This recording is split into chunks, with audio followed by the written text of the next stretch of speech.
Many would say that the best story ever written is Charles Dickens' A Christmas Carol. This timeless story of a greedy old miser learning the true meaning of Christmas has endeared itself to countless people and countless generations. Just as countless is the amount of adaptations. Ranging from film to television to radio to theatre, A Christmas Carol has never been out of the world's mind and heart. Constantly up for debate is which adaptation is the best. From Alastair Sim to Orson Welles to Jim Henson, to hoist one above the other is nearly impossible. Not up for debate, however, is the worst adaptation. It is widely regarded that the worst performance of A Christmas Carol was done by the senior acting class at the Welton School for Boys. Using recordings from both backstage and onstage today, for the first time ever, here is that adaptation. All right, boys, are you ready? Yeah. Perfect. I just want to say how proud I am of all of you. To perform in front of your peers is no small feat. Congratulations, Doyle. I know how much work you put into this. Thank you, sir. You know, A Christmas Carol has been one of my favorite books since I was a boy, and I consider it to be the greatest story ever written. I'm very excited to see where you will take it, gentlemen. Curtain rises in 6 minutes. Break a leg out there. Okay, everyone, let's just stay calm. Did he just say A Christmas Carol? Yeah, I royally messed up. We prepared an adaptation of A Christmas Story. I know. A Christmas Story and A Christmas Carol are two very different plays. Yeah, I know. My mom sewed me this pink bunny costume. I know. Don't worry, guys. Everything is gonna be okay. How's it going to be okay, Doyle? Remember that unit we took on improvisation? Yes'm? Well, let's just use those skills. Remember, the first rule of improv is... I stayed home sick that day. It's to never say no. Okay. All right, we'll stick to the basic story and improv our way through it. Has anyone here read the book? My mother used to read it to us as kids, but I don't really know it that well. Great. Anybody else? I saw the movie version with Jim Carrey. Oh boy. Okay, Rowan, you're the narrator. Me, narrator? Yes, you go up and steer us in the right direction. Merle, can you go see if you can find a copy in the library? Yeah, sure thing, Doyle. Okay, Rowan, give us a quick recap of the story. Okay, so there's Scrooge, an old rich guy. He's a jerk to his employees because his partner died or something, and he won't let them go home for Christmas. So at night, 3 ghosts visit him. One shows him as a kid, one shows him what that present Christmas is like, and the last one doesn't talk and shows him that next Christmas he's going to die and nobody's going to care about it. And there's a kid named Tiny Tim who has a limp. I think he's Scrooge's employee's kid.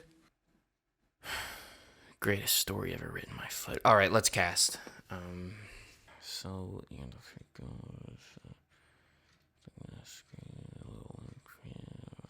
All right, I'll be Scrooge. We already know Rowan's the narrator. Merle can be Tim. Clem can be the ghost of Christmas past. Garland present. And Laramie future, because he doesn't talk. Doyle? Yeah? I failed that improv unit. Okay, Garland future, Laramie present. Every other part we'll just pretend is there. Any questions? Yes, does this mean I'm losing the bunny costume? Yes, lose the bunny costume. Oh, where's Merle? Okay, Rowan, give us everything you know. All right, Clem, I think the past ghost uses old-timey speak. Sounds good. The present ghost, Laramie, always says, "Come in and know me better, man." Come in and know me better, man. I think I got it. And Garland, just be creepy and don't speak. Creepy, no speaking. Gotcha. Great. Where's Merle with that book? All right, boys, are you ready? Got one, Doyle. Thanks, Merle. Yeah, we're ready. Let's go. Doyle, the last line is the most important, and Merle says it. Oh, no. I know. Merle. You only have one line, and it's the most important. Read it right now, but don't bring the book on stage. Got it. And Merle, no singing. Just read the line word for word. All right, I got it. Remember when you broke out into song during Death of a Salesman? That was inspiration. Not the venue. No singing. Boys, settle down. Let's be respectful of our peers. Come, Mr. Doyle. Improv, everyone. Improv.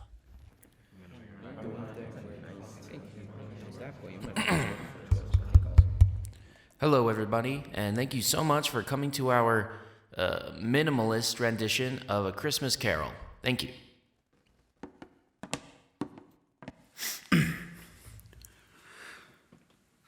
Bob Marley was dead to begin with.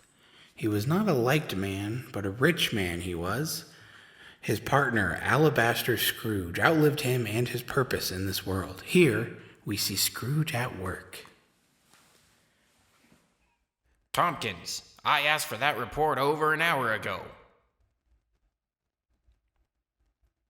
Finally.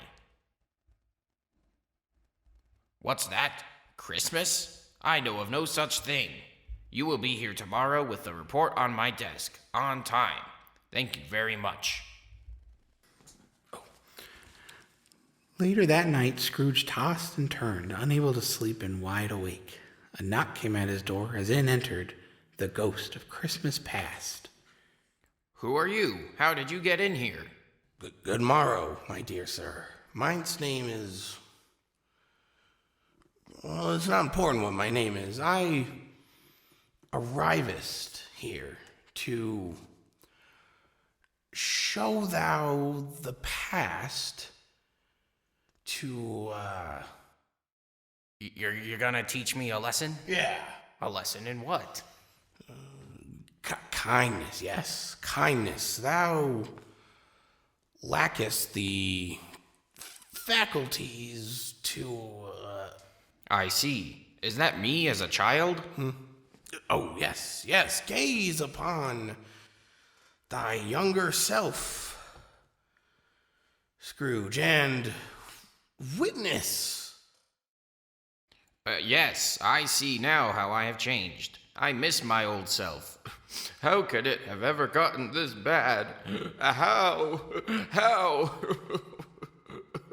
Scrooge believed he had learned his lesson, but his night of learning had not yet ended. I feel I have learned so much. Wait, what's that noise? Come on, man. Know me better. Spirit, why are you dressed like a pink bunny? All the better to know you with, my good man. Spirit, what lesson do you have in store for me? Well, come inside and know me better. Get to know me better because I am the present. Yes, embrace the present. Be in the here and now. It's Christmas, a time of cheer and family. You should have let your employees go home. I see, Great Spirit. I will take your lesson to heart. Great. 'Tis better to have come and known than never to have known at all. Scrooge's journey is almost over. The last spirit will come shortly with the most important lesson of all. I truly am beginning to understand myself. I wonder what the next spirit will bring. Oh, here he is now. Hello, Spirit. Spirit, are you okay?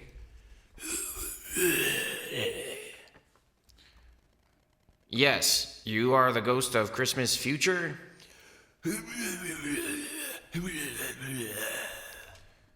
What lesson do you have for me, O Great Spirit?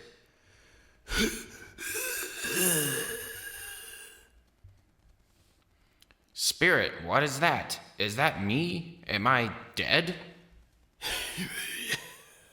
Oh, but Spirit, I have changed so much. Must I die? Can I change this future?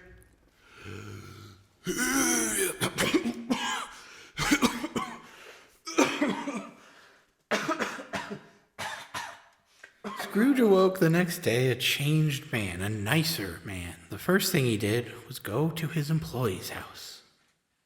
Tompkins, I owe you an apology. You can have the day off. The people rejoiced, including Scrooge.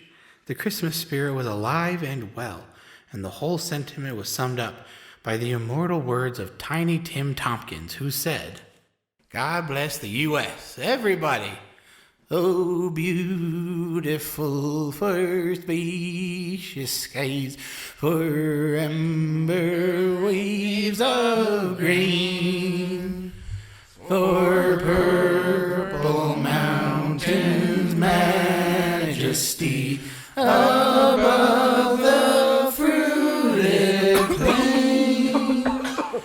America,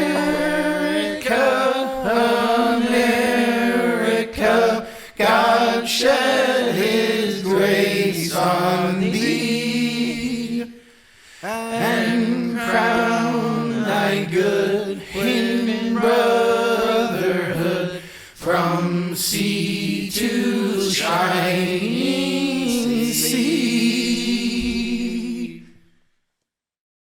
And that is arguably the worst adaptation of A Christmas Carol, although the Jim Carrey one was pretty rough.